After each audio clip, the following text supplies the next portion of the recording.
আচ্ছা, এখন আপাতত যা দেখতেছি যে বেশিরভাগ কমেন্টই এর ভাই ওমর ভাইয়ের সাথে ভিডিও করেন বা আসলে ভিডিও করার সম্ভাবনা আছে কিনা না এই বিষয়টা। তো আমি এখন ভালো মতো ক্লিয়ার করি, আসলে আমাদের হয়তো বা 2-3 বছর আগে যেই ঘটনাই ঘটছে আসলে সেই বিষয়ে এখন অনেকেই ভুলে গেছে বা মনে আছে, এই বিষয়ে আমি আর বলতে চাই না। তো এখন যেটা আছে সে তার দিক থেকে অনেক ভালো আছে, আমিও আমার দিক থেকে আলহামদুলিল্লাহ অনেক বেশি ভালো আছি, আমরা সবাই ভালো আছি।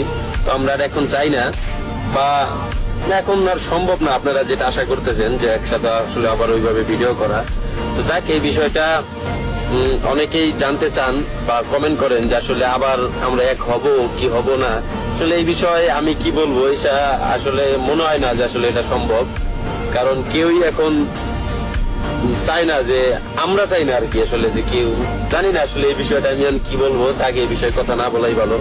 তবে মনে হয় না যে কোনোদিন সম্ভব এটা। তো আপনারা শুধু শুধু কমেন্ট করে নিজেদের মন খারাপ করেন না, আর আমাদেরও পুরনো স্মৃতি মনে করেন না, এটাই ভালো হয়তো বা।